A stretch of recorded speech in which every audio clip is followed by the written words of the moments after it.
Bueno, muchas gracias por la invitación a esta reunión nacional e internacional de coadyuvantes. Y cuando me invitó Luis y su equipo, pensaba, ¿qué vamos a tocar en el tema de coadyuvantes? Y entonces se me ocurrió pensar cuáles son las acciones que tenemos pendientes. Y por eso le puse a esta charla en el tema coadyuvante, acciones pendientes. Este es un ensayo, lo que vemos en pantalla, de una aplicación de un herbicida en un control de una maleza problemática, como puede ser borreria, donde vemos que ha funcionado correctamente. Y los herbicidas tienen una comprobada eficacia para la acción contra las malezas, pero muchas veces esas cuestiones pueden no estar funcionando.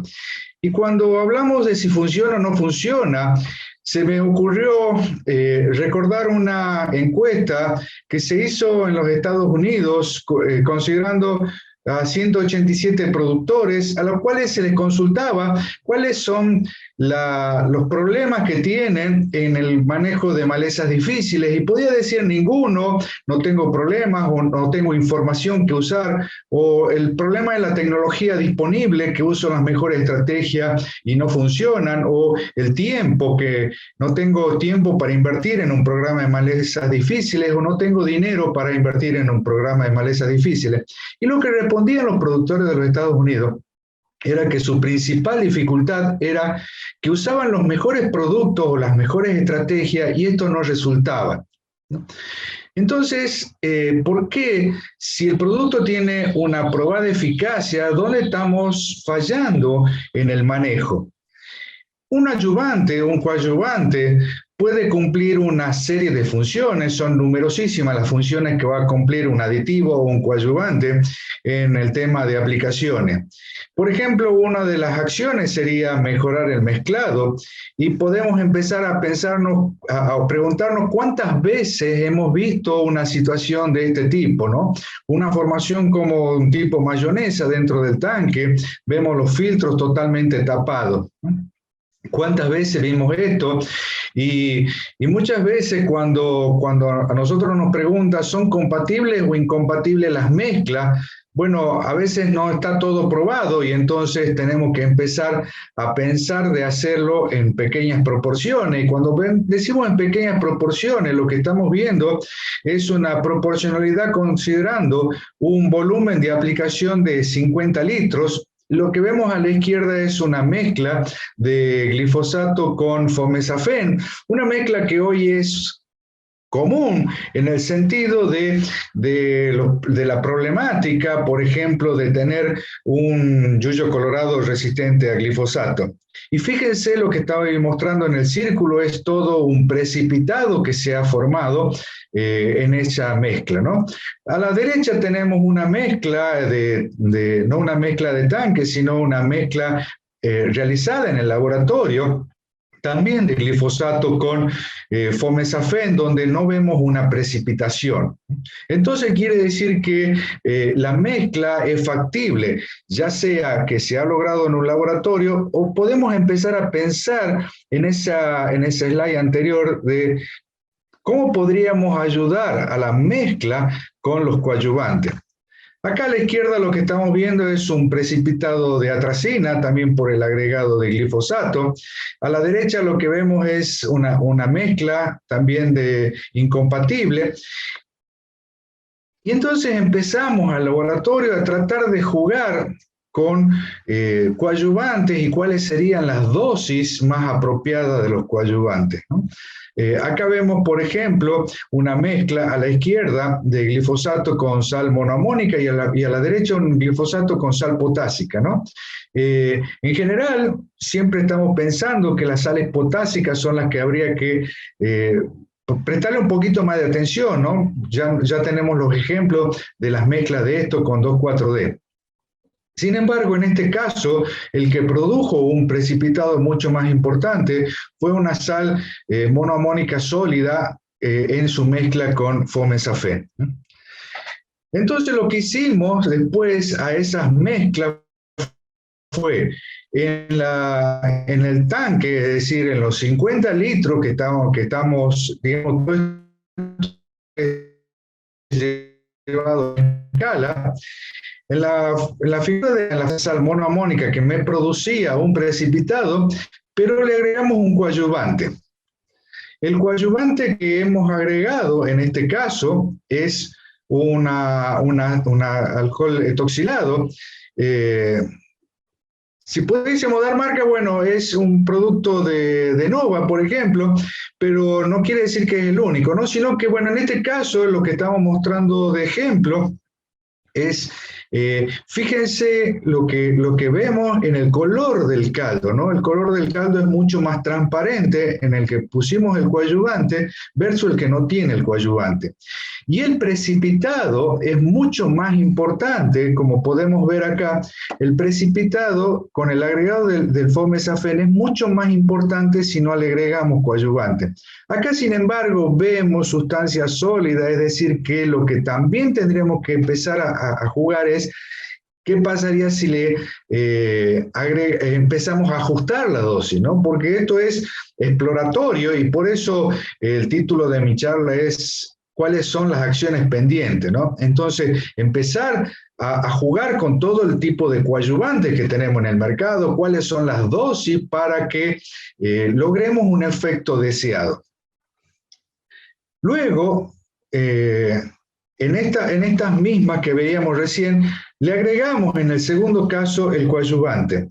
Fíjense que lo que veíamos anteriormente, que era de un color opaco, que no era translúcido, ahora con el agregado del coadyuvante se ha puesto translúcido. Sin embargo, no ha logrado el precipitado fuerte ese que existía, esa aglomeración no ha logrado diluirlo, ¿no? Entonces, esto nos indica ya en forma exploratoria que el coadyuvante debería ser agregado antes, ¿no? Vamos a tratar de ver, de todos modos, en investigaciones posteriores, si hay una posibilidad en ciertas mezclas de salvar esa aplicación que ha precipitado.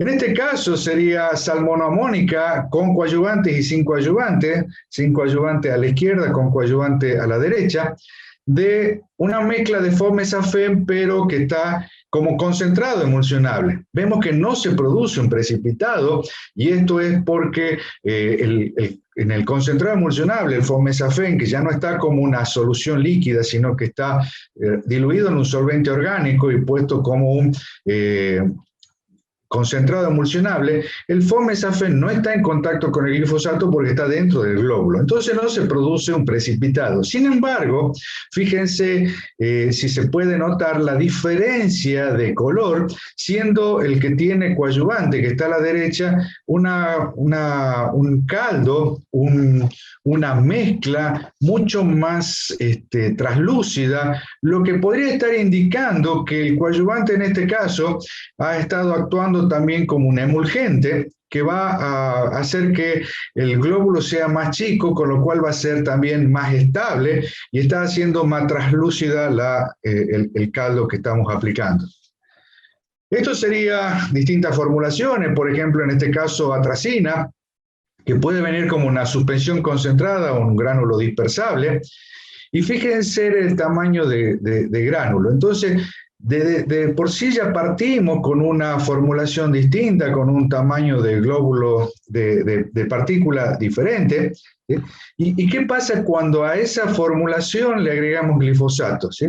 Fíjense que en el extremo superior izquierdo vamos a ver un precipitado fuerte, lo que antes estaba totalmente dispersa la atracina en el caldo, ahora se ha aglomerado y entonces ha producido el precipitado. ¿Sí?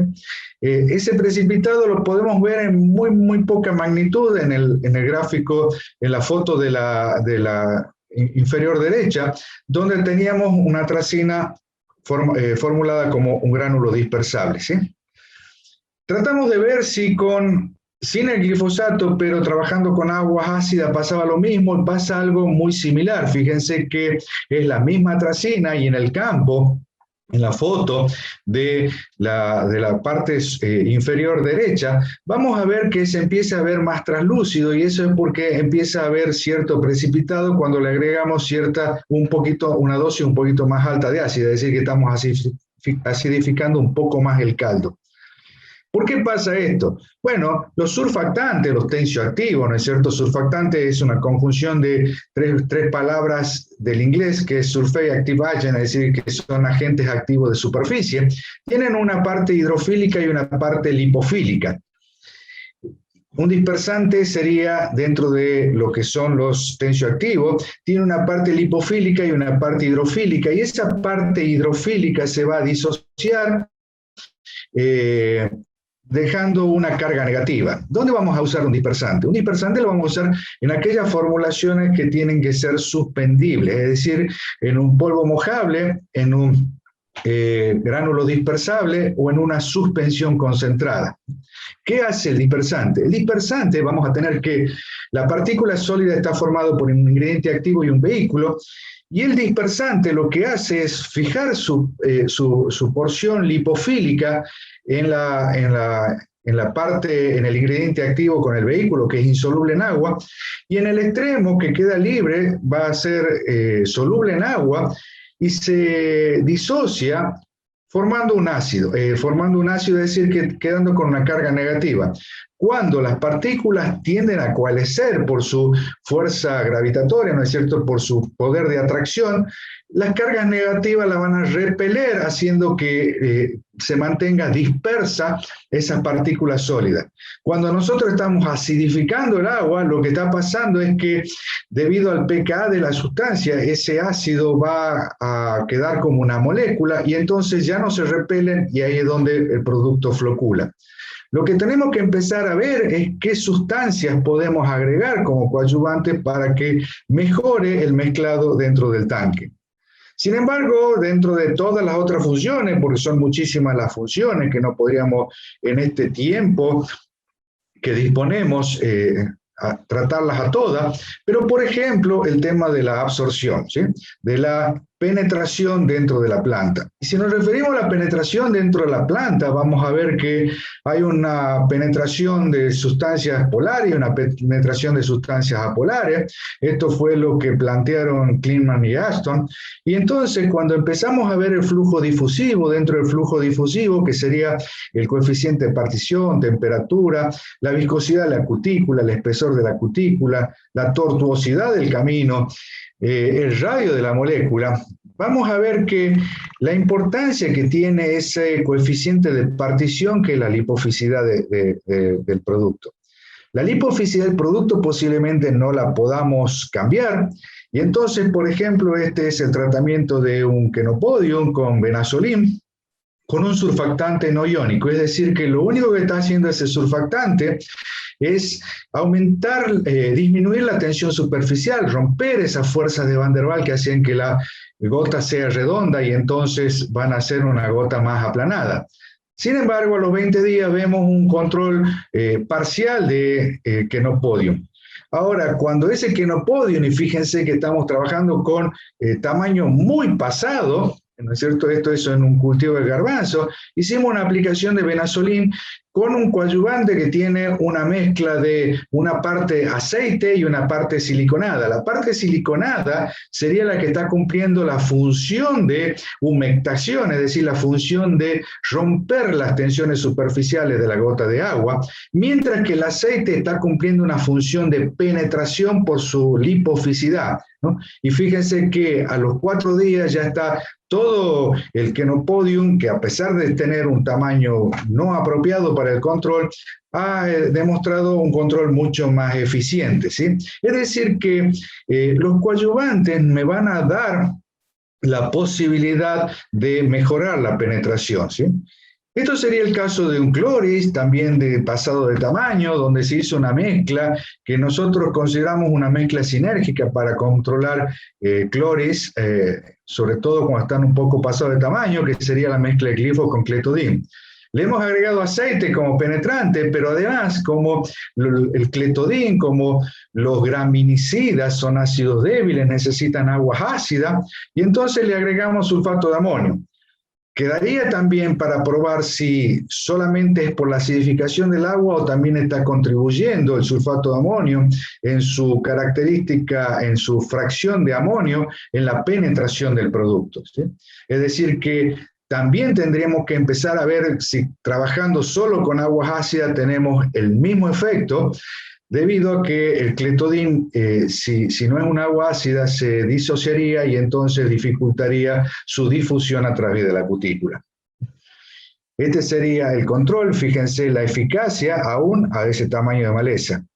Tratamos de hacer lo mismo el año pasado en una investigación que hicimos, tratando de ver si veníamos de una sequía de 9 meses, el año pasado tuvimos una sequía muy importante, si los productos funcionaban. Y solamente lo que hemos controlado, fíjense que es un ensayo donde hemos probado al menos 8 coadyuvantes, y sin embargo logramos un control de un 40%. ¿Sí? Entonces, cada vez sean penetrantes, sobre todo cuando trabajamos en esas condiciones inapropiadas de humedad relativa. Cuando el mismo ensayo lo practicábamos después de una lluvia, después de 4 días de lluvia, ahí sí veíamos alta eficacia, fíjense lo que es el testigo apareado o el testigo absoluto que está en el medio del ensayo, y cuando vemos tenemos controles superiores al 90%.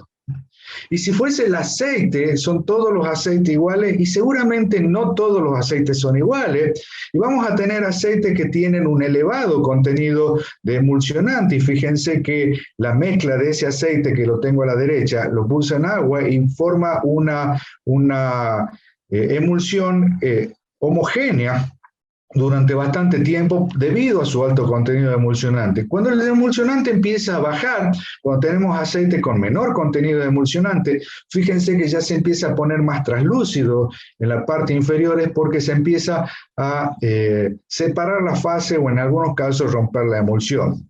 Tenemos casos de que tienen un bajo nivel de emulsionante y fíjense que ya la emulsión está rota. Pensemos que eso es lo que está ocurriendo en el tanque de la pulverizadora.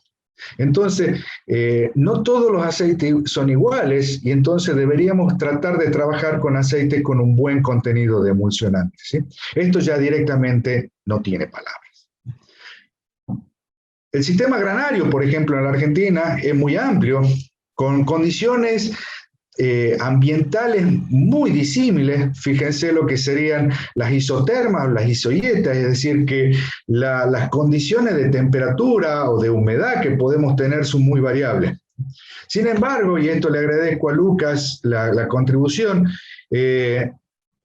seguramente en las zonas más críticas, que podrían ser, por ejemplo, el norte, ¿no? Por su elevada temperatura y su bajo contenido de humedad relativa, es donde menos coadyuvante estamos usando, ¿no? Entonces, eso es a lo que yo me refiero con asignaturas pendientes. Y no es solamente, como vamos a ver, a lo largo del país, a lo largo y a lo ancho del país, las diferencias climáticas o ambientales en las cuales estamos aplicando los plaguicidas, sino en el mismo campo y en el mismo día, y vamos a ver cómo va disminuyendo la humedad relativa, cómo va aumentando la temperatura, y entonces a lo largo del día seguramente deberíamos estar haciendo cosas diferentes y no estamos haciendo cosas diferentes.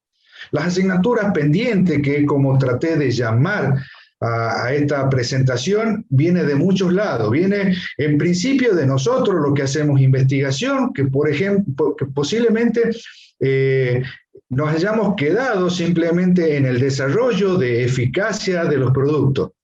Pero como decía la encuesta que presenté al principio, muchas veces el técnico, el productor de campo no puede responder yo uso lo mejor y no funciona. Y eso van a ser nuestras asignaturas pendientes. Muchas gracias por la invitación.